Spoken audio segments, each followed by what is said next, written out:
Hi, I'm Christopher Walljasper. It's Sunday, October 5th. Today, Palestinians pin their hopes on peace as Israel strikes. Russian missiles strike in Lviv, prompting Poland to scramble aircraft to protect its airspace. Trump authorizes the National Guard to Chicago, and the honeymoon is over between Pope Leo and conservatives. This is Reuters World News, bringing you everything you need to know from the front lines in 10 minutes, 7 days a week. I'm Christopher Walljasper in Chicago.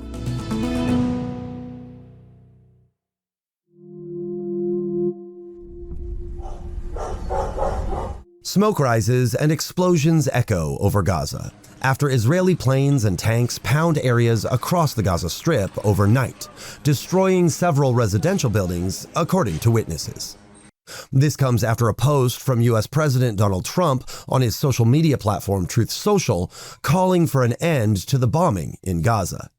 He says Israel has agreed to an initial withdrawal line inside Gaza, and that when Hamas confirms the ceasefire will be immediately effective. Ceasefire talks are due to begin in Egypt in the coming week. Our senior correspondent, Nadal Al-Maghrabi, is in Cairo. There has been lots of hopes among Palestinians in the Gaza Strip and also among the families of hostages in Israel. But the precise timeline for implementing Trump's plan remains unclear.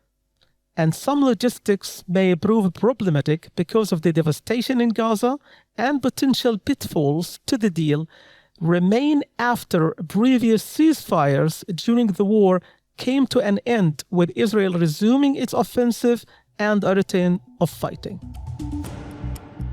Russia rained missiles and drones down on Lviv overnight, killing at least 5 people, according to local prosecutors.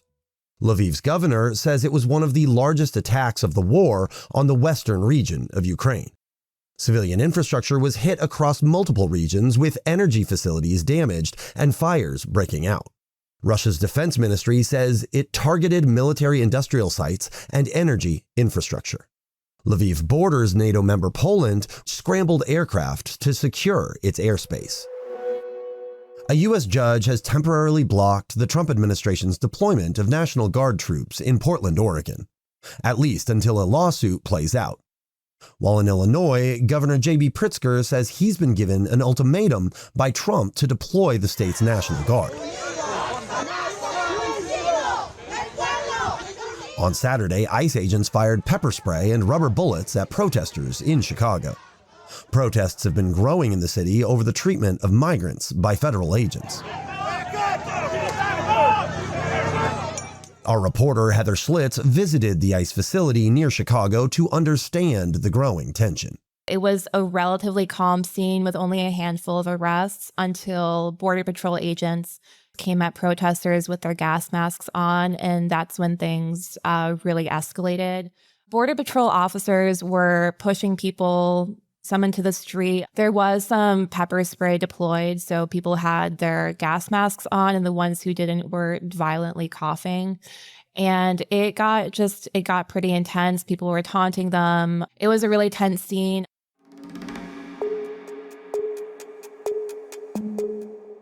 Former NFL quarterback Mark Sanchez has been charged with battery after being stabbed. Police say Sanchez got into a fight in downtown Indianapolis. Details of the incident were unclear at the time we recorded this podcast. Fox Sports says Sanchez is in stable condition. It felt like everything was crumbling. It felt like my livelihood was crumbling. On the latest episode of On Assignment, we examine a right-wing campaign to intimidate federal workers and push them out of their jobs, upending their lives. There's a link to the episode in the show notes. Pope Leo XIV has been praised by conservative Catholics in the U.S. for his reserved approach to commenting on world issues. But as our Vatican reporter Joshua McElwee explains, that warm sentiment is being tested by some recent comments. This week, Pope Leo criticized the inhuman treatment of immigrants in the U.S. He talked about the Catholic Church's pro-life teachings, which in the U.S. often is shorthand for referring only to abortion. But he said a person who is pro-life can not only care about abortion, he said they also have to care about the death penalty and also have to care about treatment of migrants. Almost immediately online, there was pretty heated backlash from some conservative Catholics who were upset that the Pope had talked about an issue that they care about so deeply, comparing it to situations such as migration and the death penalty.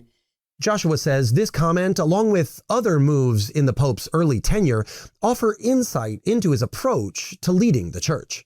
Pope Leo, from the very first moments of his papacy, identified the issue of unity as something that's very important for the global Catholic Church in this time.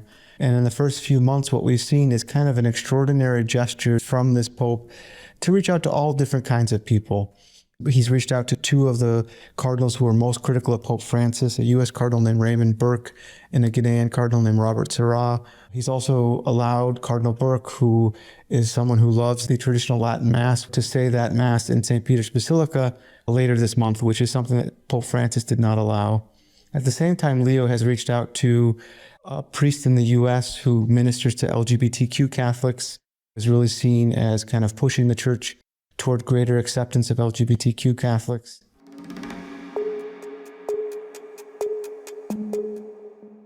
Paris Fashion Week is rounding out a month of runway shows.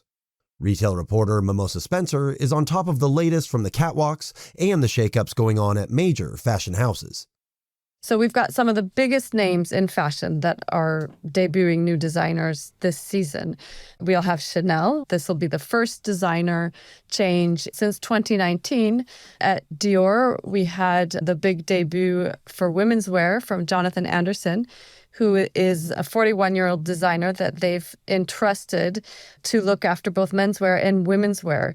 This is a very big deal for LVMH. Louis Vuitton is a very big brand, and usually they're all about travel and going out and seeing the world. And this season, they decided to show really comfy clothing to wear in the home, like big, warm, enveloping scarves, and they had flat slippers that were all felted and cozy looking. While most of these designs won't be available till the spring, one brand is trying to shake up the traditional timeline. There's one brand that offered some of the clothing right away, and that was Gucci. They also have a new designer, and he posted all the new clothing on social media and made the clothes available in the stores for the next 2 weeks. And the reason Gucci is doing that is because they've struggled longer than some of the other big fashion brands with falling sales, and they really need to get things going again.